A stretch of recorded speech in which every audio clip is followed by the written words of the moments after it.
जय हिंद दोस्तों, कैसे हैं आप सभी। आशा करता हूं बहुत ही अच्छे होंगे। दोस्तों, अगर एग्जाम में सिलेक्शन लेना है तो जीके जीएस पर मजबूत पकड़ बनानी ही पड़ेगी। और आज का यह सेट बिल्कुल एग्जाम लेवल क्वेश्चन से भरा हुआ है। ऐसे सवाल जो railway, group D, NTPC, SSC और यूपी पुलिस में बार बार पूछे जाते हैं। अगर सच में स्कोर बढ़ाना है तो इन प्रश्नों को बस देखना नहीं, याद कर लेना है। चलिए शुरू करते हैं आज का सबसे दमदार जीके जीएस प्रैक्टिस सेट। चलिए देखते हैं पहला क्वेश्चन क्या पूछा है आपसे। जो भी क्वेश्चन है बहुत ज्यादा इंपॉर्टेंट है। पहला क्वेश्चन जो पूछा है आपसे वह पूछा है भारतीय संविधान का कौन सा अनुच्छेद संसद के गठन से संबंधित है। आपसे पूछा है कि भारतीय संविधान का कौन सा अनुच्छेद संसद के गठन से संबंधित है। बताइए राइट आंसर क्या हो जाएगा। राइट आंसर कमेंट बॉक्स में लिख दीजिए। राइट आंसर जो हो जाएगा वो हो जाएगा ऑप्शन ए अनुच्छेद 79। अनुच्छेद 79 इस प्रश्न का राइट आंसर हो जाएगा। अनुच्छेद 79 इस प्रश्न का राइट आंसर है। राइट आंसर आप लोग मेरे साथ कमेंट बॉक्स में लिखने की कोशिश किया करिए। भारतीय संविधान का अनुच्छेद 79 संसद के गठन से संबंधित है। संसद 3 अंगों से मिलकर बनती है। क्या है कि संसद जो है 3 अंगों से मिलकर बनती है। कौन कौन से? तो संसद जो है 3 अंगों से मिलकर बनती है। राष्ट्रपति, लोकसभा और राज्यसभा। यह भारत की सर्वोच्च विधायिका है। बाकी विकल्पों की बात करें तो अनुच्छेद 80 राज्यसभा की संरचना से संबंधित है। अनुच्छेद 81 लोकसभा की संरचना से संबंधित है। अनुच्छेद 52 राष्ट्रपति के पद से संबंधित है।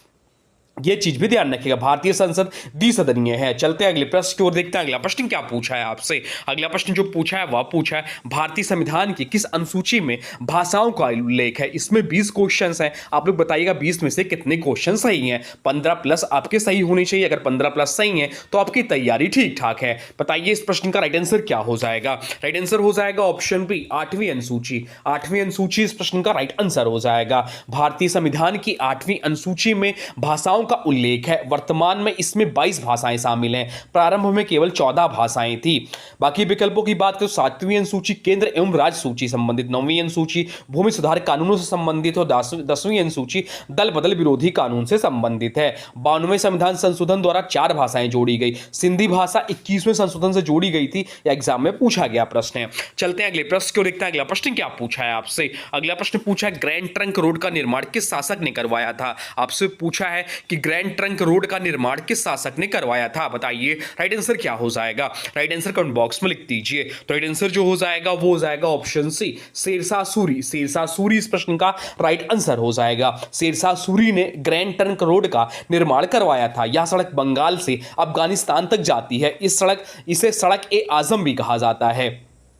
जीटी रोड वर्तमान में NH-19 और NH-44 का हिस्सा है। शेरशाह सूरी ने डाक व्यवस्था भी विकसित की थी। अब चलते हैं अगले प्रश्न की ओर, देखते हैं अगला प्रश्न क्या पूछा है आपसे। अगला प्रश्न जो पूछा है वह पूछा है भारतीय संविधान में एकल नागरिकता का प्रावधान कहां से लिया गया है। आपसे पूछा है कि भारतीय संविधान में एकल नागरिकता का प्रावधान कहां से लिया गया है। बताइए राइट आंसर क्या हो जाएगा। राइट आंसर कमेंट बॉक्स में लिख दीजिए। तो राइट आंसर जो हो जाएगा वो हो जाएगा ऑप्शन डी ब्रिटेन। ब्रिटेन इस प्रश्न का राइट आंसर हो जाएगा। ऑप्शन डी इस प्रश्न का राइट आंसर हो जाएगा। भारतीय संविधान में सिंगल सिटीजनशिप की अवधारणा ब्रिटेन से ली गई है। भारत में केवल भारतीय नागरिकता होती है, राज्य की अलग नागरिकता नहीं। इसमें राष्ट्रीय एकता को मजबूती मिलती है। भारत में सिंगल सिटीजनशिप है। यूएसए में की बात करें तो वहां डुअल सिटीजनशिप कॉन्सेप्ट है। चलते हैं अगले प्रश्न को, देखते हैं अगला प्रश्न क्या पूछा है आपसे। अगला प्रश्न जो पूछा है वह पूछा है 1857 के विद्रोह के समय भारत का गवर्नर जनरल कौन था। आपसे पूछा है कि 1857 के विद्रोह के समय भारत का गवर्नर जनरल कौन था। बताइए राइट आंसर क्या हो जाएगा। राइट आंसर कमेंट बॉक्स में लिख दीजिए। राइट आंसर जो हो जाएगा वो हो जाएगा option D Lord Canning. Lord Canning इस प्रश्न का राइट आंसर हो जाएगा। 1857 के विद्रोह के समय लॉर्ड कैनिंग भारत के गवर्नर जनरल थे। 1858 के बाद वे भारत के पहले वायसराय बने। 1857 का विद्रोह ब्रिटिश शासन के खिलाफ पहला बड़ा विद्रोह था।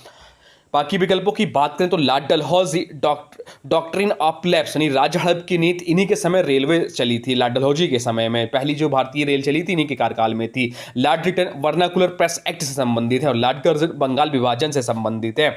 1857 की क्रांति जो है भारत प्रथम स्वतंत्रता संग्राम है। मंगल पांडे को विद्रोह का प्रारंभिक नायक माना जाता है। अब चलते हैं अगले प्रश्न को, देखते हैं अगला प्रश्न क्या पूछा है आपसे। अगला प्रश्न जो पूछा है वह पूछा किस महाद्वीप को अंध महाद्वीप के नाम से भी जाना जाता है? आपसे पूछा है किस महाद्वीप को अंध महाद्वीप के नाम से भी जाना जाता है? बताइए राइट आंसर क्या हो जाएगा? राइट आंसर कमेंट बॉक्स में लिख दीजिए। तो राइट आंसर जो हो जाएगा वो हो जाएगा ऑप्शन बी अफ्रीका। अफ्रीका इस प्रश्न का राइट आंसर हो जाएगा। अफ्रीका को डार्क कंटिनेंट कहा जाता है। प्राचीन भारत में इसके आंतरिक भागों की जानकारी बहुत कम थी। या क्षेत्रफल की दृष्टि से दूसरा सबसे बड़ा महाद्वीप है। बाकी विकल्पों की बात करें तो एशिया सबसे बड़ा महाद्वीप है, ऑस्ट्रेलिया सबसे छोटा महाद्वीप है और अंटार्कटिका हिमाच्छिद महाद्वीप है।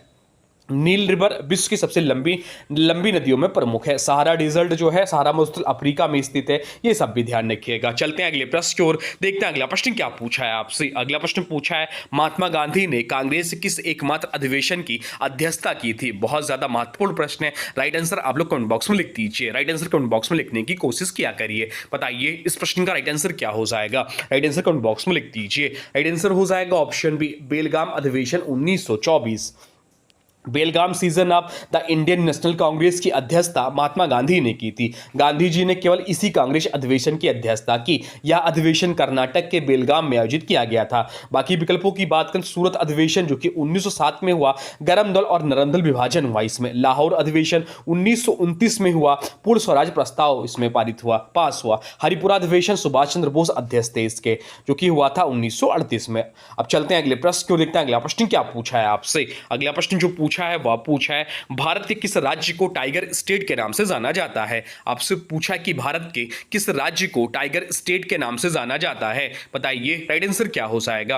राइट आंसर कमेंट बॉक्स में लिख दीजिए। तो राइट आंसर जो हो जाएगा वो हो जाएगा ऑप्शन डी मध्य प्रदेश। मध्य प्रदेश इस प्रश्न का राइट आंसर हो जाएगा। मध्य प्रदेश को टाइगर स्टेट कहा जाता है। यहां भारत में सबसे अधिक बाघ पाए जाते हैं। कान्हा, बांधवगढ़ और पेंच जैसे प्रसिद्ध टाइगर रिजर्व यहां स्थित हैं।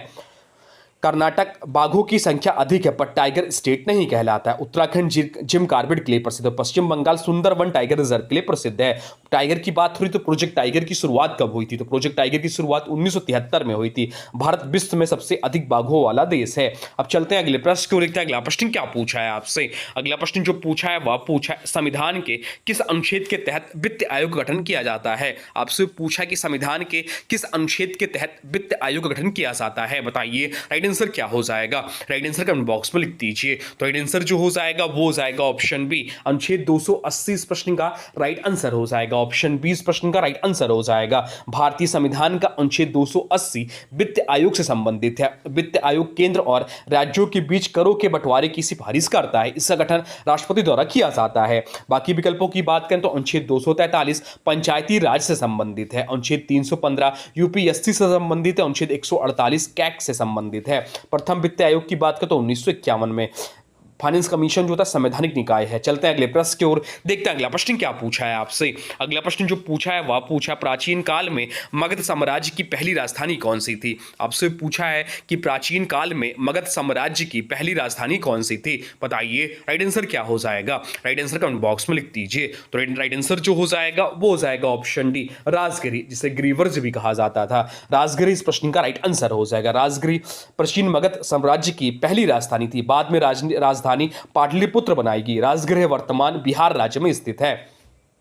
बिंबिसार और अजातशत्रु मगध के प्रसिद्ध शासक थे। पाटलिपुत्र वर्तमान पटना है। चलते हैं अगले प्रश्न की ओर, देखते हैं अगला प्रश्न क्या पूछा है आपसे। अगला प्रश्न जो पूछा है वह पूछा है पृथ्वी के वायुमंडल में किस गैस का प्रतिशत सर्वाधिक है? आपसे पूछा है कि पृथ्वी के वायुमंडल में किस गैस का प्रतिशत सर्वाधिक है? बताइए राइट आंसर क्या हो जाएगा? राइट आंसर कमेंट बॉक्स में लिख दीजिए। राइट आंसर हो जाएगा ऑप्शन ए नाइट्रोजन। नाइट्रोजन इस प्रश्न का राइट आंसर हो जाएगा। इसकी प्रतिशत मात्रा जो है 78% यहाँ है पाई जाती है वायुमंडल में हमारे।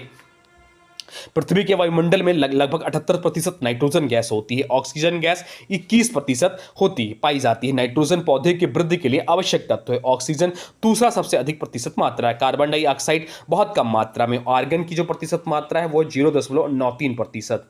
ये भी ध्यान रखिएगा। चलते हैं अगले प्रश्न को, देखते हैं अगला प्रश्न क्या पूछा है आपसे। अगला प्रश्न जो पूछा है वह पूछा है जोजिला दर्रा भारत के किस राज्य या केंद्र शासित प्रदेश में स्थित है? आपसे पूछा है कि जोजिला दर्रा जो है भारत के किस राज्य या केंद्र शासित प्रदेश में स्थित है? बताइए राइट आंसर क्या हो जाएगा? राइट आंसर कमेंट बॉक्स में लिख दीजिए। राइट आंसर जो हो जाएगा वो हो जाएगा ऑप्शन डी लद्दाख। लद्दाख इस प्रश्न का राइट आंसर हो जाएगा। जोजिला लद्दाख केंद्र शासित प्रदेश में स्थित है। यह दर्रा श्रीनगर को लेह से जोड़ता है। यह सामरिक प्रतिष्ठा से अत्यंत महत्वपूर्ण है। हिमाचल प्रदेश की बात हो रही है तो यहाँ पर रोहतांग दर्रा प्रसिद्ध है, सिक्किम यहाँ पर नाथुला दर्रा प्रसिद्ध है, उत्तराखंड लिपुलेख दर्रा प्रसिद्ध है। ये तीनों दर्रा एग्जाम में पूछता है कैसे कि रोहतांग दर्रा कहां पर है, तो हिमाचल प्रदेश में। सिक्किम में नाथुला दर्रा प्रसिद्ध, उत्तराखंड में लिपुलेख दर्रा। अब चलते हैं अगले प्रश्न की ओर, देखते हैं अगला प्रश्न क्या पूछा है आपसे। अगला प्रश्न जो पूछा है वह पूछा है भारत में बैंकों का बैंक किसे कहा जाता है। आपसे पूछा है कि भारत में बैंकों का बैंक किसे कहा जाता है, बताइए राइट आंसर क्या हो जाएगा। राइट आंसर कमेंट बॉक्स में लिख दीजिए। तो राइट आंसर जो हो जाएगा वो हो जाएगा ऑप्शन बी, भारतीय रिजर्व बैंक को, आरबीआई को भारत में बैंकों का बैंक कहा जाता है। रिजर्व बैंक ऑफ इंडिया को बैंकर्स ऑफ बैंक कहा जाता है। आरबीआई भारत का केंद्रीय बैंक है या देश की मौद्रिक नीति नियंत्रित करता है। आरबीआई की बात हो रही तो इसकी स्थापना कब हुई थी, इसकी स्थापना 1 अप्रैल 1935 को हुआ था और राष्ट्रीयकरण जो हुआ था 1 जनवरी 1949 को हुआ था। वर्तमान समय में गवर्नर कौन है, तो वर्तमान समय में इसे गवर्नर जो है संजय मल्होत्रा साहब है। पहले भारतीय गवर्नर कौन थे, सीडी देशमुख थे। पहले ब्रिटिश गवर्नर कौन थे, सर ऑस्मोंड स्मिथ थे। और इसका जो मुख्यालय है वह मुंबई में है। पहले इसका जो मुख्यालय था स्थापना के समय कोलकाता था, यह चीज ध्यान रखिएगा। अब चलते हैं अगले प्रश्न की ओर, देखते हैं अगला प्रश्न क्या पूछा है आपसे। अगला प्रश्न जो पूछा है वह पूछा है संविधान सभा की प्रारूप समिति के अध्यक्ष कौन थे। आपसे पूछा है कि संविधान सभा की प्रारूप समिति के अध्यक्ष कौन थे, बताइए राइट आंसर क्या हो जाएगा। राइट आंसर जो हो जाएगा वो हो जाएगा option A, doctor Bhimrao Ambedkar. Doctor Bhimrao Ambedkar इस प्रश्न का राइट आंसर हो जाएगा। डॉक्टर भीमराव अंबेडकर प्रारूप समिति के अध्यक्ष थे। उन्हें भारतीय संविधान का मुख्य वास्तुकार कहा जाता है। प्रारूप समिति का गठन 29 अगस्त 1947 को हुआ था। बाकी विकल्पों की बात करें तो डॉक्टर राजेंद्र प्रसाद संविधान सभा के अध्यक्ष थे। जवाहरलाल नेहरू उद्देश्य प्रस्ताव प्रस्तुत किया और बीएन राव संवैधानिक सलाहकार थे। संविधान 26 नवंबर 1949 को अंगीकृत हुआ और 26 जनवरी 1950 से लागू हुआ। अब चलते हैं अगले प्रश्न को, देखते हैं अगला प्रश्न क्या पूछा है आपसे। अगला प्रश्न जो पूछा है वह पूछा है भारत के किस शहर को गुलाबी शहर कहा जाता है। आपसे पूछा है कि भारत के किस शहर को गुलाबी शहर कहा जाता है, बताइए राइट आंसर क्या हो जाएगा। राइट आंसर कमेंट बॉक्स में लिख दीजिए। तो राइट आंसर जो हो जाएगा वो जाएगा ऑप्शन बी, जयपुर। जयपुर इस प्रश्न का राइट आंसर हो जाएगा। जयपुर को पिंक सिटी कहा जाता है। 1876 में प्रिंस ऑफ वेल्स के स्वागत हेतु शहर को गुलाबी रंग से सजाया गया था। जयपुर राजस्थान की राजधानी है। बाकी विकल्पों की बात करें तो यह भी इंपॉर्टेंट है। उदयपुर को झीलों का शहर कहा जाता है। जोधपुर को नीला शहर और जैसलमेर को स्वर्ण नगरी कहा जाता है। Jaipur UNESCO world heritage site है। संस्थापक थे जयपुर के सवाई जयसिंह द्वितीय। अब चलते हैं अगले प्रश्न को, देखते हैं अगला प्रश्न क्या पूछा है आपसे। अगला प्रश्न जो पूछा है वह पूछा है विश्व प्रसिद्ध काजीरंगा नेशनल पार्क किस राज्य में स्थित है। आपसे पूछा है कि विश्व प्रसिद्ध काजीरंगा नेशनल पार्क किस राज्य में स्थित है, बताइए राइट आंसर क्या हो जाएगा। राइट आंसर हो जाएगा ऑप्शन ए, असम। असम इस प्रश्न का राइट आंसर हो जाएगा। काजीरंगा नेशनल पार्क असम राज्य में स्थित है। यह एक सींग वाले गैंडे के लिए विश्व प्रसिद्ध है। इसे यूनेस्को वर्ल्ड हेरिटेज साइट का दर्जा प्राप्त है। काजीरंगा स्थित है ब्रह्मपुत्र नदी के तट पर। प्रोजेक्ट टाइगर रिजर्व के रूप में भी मान्यता प्राप्त है इसके। असम की बात हो रही तो यहाँ के मुख्यमंत्री हेमंत बिस्वा शर्मा है और असम की जो राजधानी है वह दिसपुर है। यहीं पर कामाख्या देवी मंदिर स्थित है असम में। अब चलते हैं अगले प्रश्न की ओर, देखते हैं अगला प्रश्न क्या पूछा है आपसे। अगला प्रश्न पूछा पानीपत का दूसरा युद्ध कब हुआ था। तो पानीपत का जो दूसरा युद्ध हुआ था 1556 में हुआ था। किसके बीच लड़ा गया था यह आपसे पूछा है, बताइए राइट आंसर क्या हो जाएगा। राइट आंसर जो इस प्रश्न का हो जाएगा वो हो जाएगा ऑप्शन बी, अकबर और हेमू के बीच। ऑप्शन बी इस प्रश्न का राइट आंसर हो जाएगा। पानीपत का दूसरा युद्ध 1556 में अकबर और हेमू के बीच लड़ा गया था। इस युद्ध में हेमू पराजित हुआ था।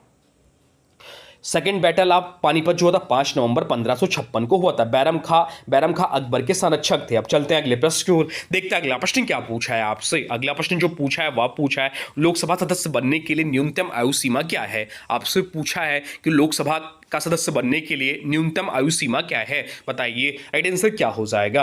राइट आंसर कमेंट बॉक्स में लिख दीजिए। राइट आंसर जो हो जाएगा वो हो जाएगा ऑप्शन सी, 25 वर्ष। ऑप्शन सी इस प्रश्न का राइट आंसर हो जाएगा। लोकसभा सदस्य बनने के लिए न्यूनतम आयु 25 वर्ष निर्धारित है। यह प्रावधान भारतीय संविधान में दिया गया है। राज्यसभा का सदस्य बनने के लिए न्यूनतम आयु जो है 30 वर्ष। लोकसभा के लिए जो न्यूनतम आयु है वह 25 वर्ष है और राज्यसभा के लिए न्यूनतम आयु जो है 30 वर्ष होती है। 30 वर्ष। राज्यसभा सदस्य बनने के लिए न्यूनतम आयु 30 वर्ष होती है। मतदान के लिए जो न्यूनतम आयु है वो 18 वर्ष है। वोटिंग एज है 18 ईयर्स। 61वां संविधान संशोधन से मतदान की आयु 21 वर्ष से घटाकर 18 वर्ष किया गया। एग्जाम में पूछता है कि किस संविधान संशोधन द्वारा मतदान की आयु 21 से घटाकर 18 वर्ष किया गया, तो 61वां संविधान संशोधन के तहत। अब चलते हैं अगले प्रश्न की ओर, देखते हैं अगला प्रश्न क्या पूछा है आपसे। अगला प्रश्न जो पूछा है वह पूछा है पीली क्रांति का संबंध किसके उत्पादन से है। आपसे पूछा है कि पीली क्रांति का संबंध किसके उत्पादन से है, बताइए राइट आंसर क्या हो जाएगा। राइट आंसर हो जाएगा ऑप्शन डी, तिलहन उत्पादन। ऑप्शन डी इस प्रश्न का राइट आंसर हो जाएगा। पीली क्रांति का संबंध तिलहन उत्पादन से है। इसका उद्देश्य खाद्य तेलों में आत्मनिर्भरता प्राप्त करना था। सरसों, सूरजमुखी और मूंगफली प्रमुख तिलहन फसलें हैं। बाकी विकल्पों की बात करें तो मछली उत्पादन नीली क्रांति से संबंधित है, अंडा उत्पादन रजत क्रांति से संबंधित है और दूध उत्पादन श्वेत क्रांति से संबंधित है। चलते हैं अगले प्रश्न की ओर, देखते हैं अगला प्रश्न क्या पूछा है आपसे आज का, जो कि अंतिम प्रश्न है। आपसे पूछा है कि क्षेत्रफल के अनुसार भारत का विश्व में कौन सा स्थान है। आपसे पूछा है कि क्षेत्रफल के अनुसार भारत का विश्व में कौन सा स्थान है, बताइए राइट आंसर क्या हो जाएगा। राइट आंसर जो हो जाएगा वो हो जाएगा ऑप्शन सी, 7वां स्थान है। क्षेत्रफल के अनुसार भारत का विश्व में 7वां स्थान है। इंडिया क्षेत्रफल की दृष्टि से विश्व का 7वां सबसे बड़ा देश है। भारत का कुल क्षेत्रफल लगभग 32,87,000 लाख वर्ग किलोमीटर है। भारत विश्व की सबसे अधिक जनसंख्या वाले देशों में अग्रणी है। विश्व का सबसे बड़ा देश कौन सा है, तो विश्व का सबसे बड़ा देश जो है रूस है। भारत का सबसे बड़ा राज्य कौन सा है क्षेत्रफल की दृष्टि से, तो राजस्थान है। तो दोस्तों ये थे आज के सबसे महत्वपूर्ण जीके जीएस क्वेश्चन। अगर आपका स्कोर अच्छा आया है तो समझ लो तैयारी सही दिशा में चल रही है। आप लोग बताइएगा ईमानदारी से कि आपके 20 में से कितने क्वेश्चन सही हैं। अब आज की वीडियो से प्रश्न है, इसका राइट आंसर आप लोगों को कमेंट बॉक्स में बताना है। आज की वीडियो से प्रश्न है 1857 के विद्रोह के समय भारत का गवर्नर जनरल कौन था। आपसे पूछा है कि 1857 के विद्रोह के समय भारत का गवर्नर जनरल कौन था। इसका जो भी राइट आंसर होगा कमेंट बॉक्स में जरूर बताइएगा। और हाँ देखिए, अभी तक आपने वीडियो को लाइक नहीं किया है तो प्लीज वीडियो को लाइक कर दीजिए। वीडियो पसंद आया हो तो लाइक करो, दोस्तों के साथ शेयर करो और चैनल को सब्सक्राइब जरूर करें। तैयारी लगातार जारी रखें क्योंकि अगला सेट इससे भी ज्यादा खतरनाक आने वाला है। तो चलिए मिलते हैं एक नए वीडियो में, तब तक के लिए थैंक्स फॉर वॉचिंग।